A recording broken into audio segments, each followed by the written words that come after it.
Hello everyone, welcome back to proxy Gyan. मेरा नाम शबाज है दोस्तों। उम्मीद करता हूँ आप सब अच्छे होंगे। आज हम एक different variant of corona virus के बारे में डिस्कस करने वाले हैं, क्योंकि जो रिसेंटली डब्ल्यू के द्वारा इसको क्लासिफाई किया गया है। एक्चुअली इसको पहचाना गया था जनवरी के ही महीने में दोस्तों। 2021 इसी साल जनवरी में ही इस वेरिएंट का पता लग चुका था, बट इसके ज़रिए से बहुत कम लोग बीमार हो रहे थे और बहुत कम लोगों को जो है अटैक हो रहा था इस तरह का वेरिएंट। तो इसीलिए न्यूज़ में आया नहीं था। बट अभी रिसेंटली देखें तो यूके, यूरोप, कोलंबिया, वहाँ पे इसके केसेस ज़्यादा हो रहे हैं। और इस वेरिएंट का नाम है, अभी तक आपने देख चुके होंगे स्क्रीन पे, MU वेरिएंट। ओके, तो MU वेरिएंट होता क्या है और किस तरह से डेवलप हुआ है, कहाँ कहाँ पर केसेस इसके ज़्यादा पाए जा रहे हैं, इस सारा कुछ आज हम इस लेक्चर में डिस्कस करने वाले हैं। वेरी इंपॉर्टेंट लेक्चर है एग्जामिनेशन पॉइंट ऑफ व्यू में, चाहे वो यूपीएससी हो, एसएससी हो, बैंकिंग हो।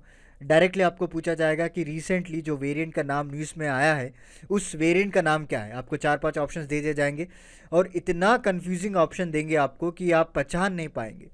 तो इसीलिए कहते हैं कि जो करंट अफेयर्स है उसको रेगुलरली फॉलो करते रहें, ताकि आप अप टू डेट रहेंगे तो इजीली जो है क्वेश्चंस को एलिमिनेट करते हुए आंसर्स को आप करेक्ट आंसर तक पहुंच सकते हैं।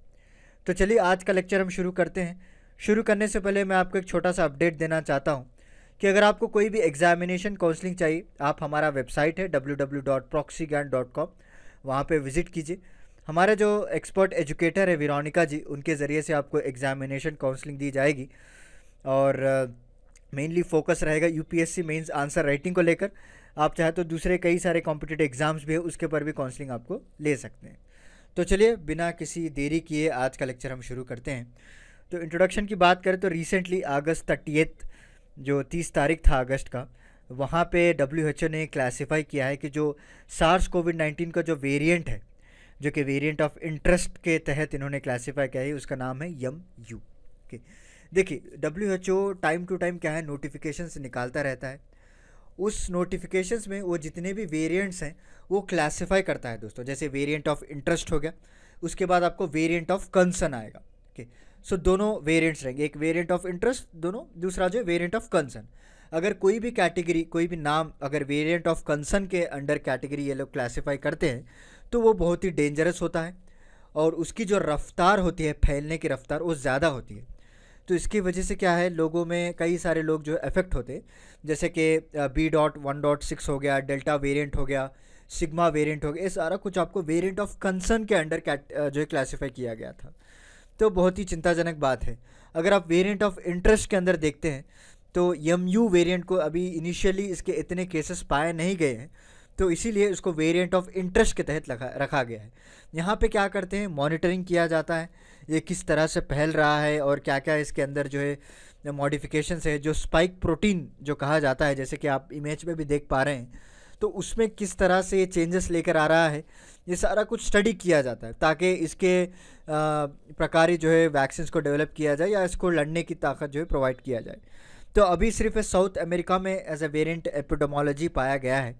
ओके, जैसे मैंने आपको बताया, variant of interest is classified based on the factors such as genetic changes, जो इसके स्पाइक प्रोटीन में जो जेनेटिक चेंजेस हो रहे हैं।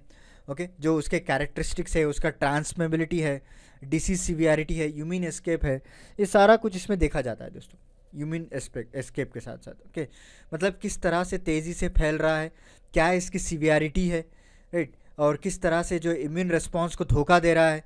जैसे कि हमारा डेल्टा वेरिएंट साहब है, ये साहब जो है आँखों में जो है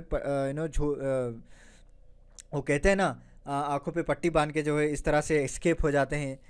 हम लोगों को कुछ पता ही नहीं चलता है, एंटीबॉडी से एस्केप भी हो चुका है और हमको जो है कोरोना वायरस भी आ चुका है, राइट। इस तरह से आँखों में जो धूल झोंक के ये लोग एस्केप करते हैं। तो इसके सारा कुछ डिसीज सिवियरिटी क्या है, ट्रांसमिसिबिलिटी क्या है, इस सारे बेसिस पे जो वेरिएंट ऑफ इंटरेस्ट और वेरिएंट ऑफ कंसर्न को क्लासिफाई किया जाता है। Okay, so it's a lower level of concern. जैसे मैंने आपको बताया ना, एक फर्स्ट कैटेगरी है। अगर कोई भी वायरस जो है वेरिएंट ऑफ कंसर्न के तहत चले जाता है, जैसे अल्फ़ा, बीटा, डेल्टा, तो उसमें जो है आप मान के चल सकते हैं कि ये बहुत ही ख़तरनाक वेरिएंट है और इसके कई सारे ज़्यादा केसेस पाए जा रहे हैं। अभी तक ये जो MU वेरिएंट है उस कैटेगरी में गया नहीं है, तो देखते हैं इसको जो है मॉनिटरिंग पे रखा गया है, तो आगे चलकर क्या क्या इसके रिपोर्ट्स निकल कर आते हैं। बट एनी हो, WHO असेसमेंट ये कहा है, इन्होंने ये कहा है कि MU variant has a constellation of mutation that indicate the potential properties of immune escape. जब से इसको पहली बार पाया गया था कोलंबिया में जनवरी 2021 में, तो बहुत ही फ्यू केसेस आए थे दोस्तों, ओके। और वहाँ पे उसके बाद धीरे धीरे जो है सम लार्जर आउटब्रेक भी हो चुका था, और उसके बाद वो साउथ अमेरिका, यूरोप, वहाँ तक फैल चुका है, ओके। आगे मैं आपको डेटा भी बताऊंगा कि कितना परसेंटेज है, बट कोलंबिया में इसकी शुरुआत हुई थी। याद रख लेना, ये भी आपको एग्जामिनेशन में पूछ सकते हैं कि MU वेरिएंट पहली बार कहाँ पे पाया गया था। आपके ऑप्शन है कोलंबिया, दूसरा यूरोप, तीसरा जो है साउथ अमेरिका, या फिर चौथा जो है ब्राज़ील हो गया। तो Colombia is the correct answer, okay.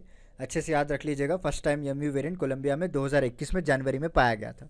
Global prevalence की बात करें, अगर ग्लोबल डेटा अगर आप देखेंगे तो इसमें जो है पहले इनिशियली इसके केसेस बहुत ही कम थे। उसके बाद जैसे कोलंबिया में निकला तो वहाँ पे 39-42% केसेस थे। उसके बाद इक्वेडर में फैला है, ओके, 13%। उसके बाद धीरे धीरे बढ़ता ही गया है, ओके। पहले तो इसका देखेंगे तो 0.1% ही था। जब कोलंबिया में आया तो धीरे फैलता गया 40% तक, इक्वेडर में 13% तक, और आसपास के जितने भी अफ्रीकन कंट्रीज़ है, अमेरिकन साउथ अमेरिका कंट्रीज़ है, वहाँ पे कंसिस्टेंसली बढ़ता गया, okay. And the reported prevalence should be interpreted with the due consideration of sequencing capacity and timelessness, okay. तो अभी ये साइंटिस्ट ये गौर कर रहे हैं कि कितने टाइम में और कितने पीरियड में ये फैल रहा है, एंड इसकी जो कैपेसिटी है फैलने की वो किस तरह से बदलती जा रही है। इसको अभी जो है अंडर ऑब्जर्वेशन रखा गया है, क्योंकि जो एपिडेमोलॉजी है of MU variant in south America, particularly जो है डेल्टा वेरिएंट के साथ फैलने की आशंका जताई जा रही है। बट अभी तक हमारे पास कोई प्रॉपर फिगर्स नहीं है ताकि हम कंपेयर कर सकें, और कि हमारे पास प्रॉपर डेटा नहीं है कि किस तरह से ये ट्रांसमिट हो रहा है, ओके। और रिसेंटली एक रिपोर्ट भी पब्लिश की गई थी गार्डियन में। उनका ये कहना है कि अभी तक UK में एटलीस्ट 32 केसेस इस तरह से रिपोर्ट हुए हैं, ओके। यूरोप, US, हांगकांग में भी यहाँ पहुँच चुका है ये वायरस, ओके।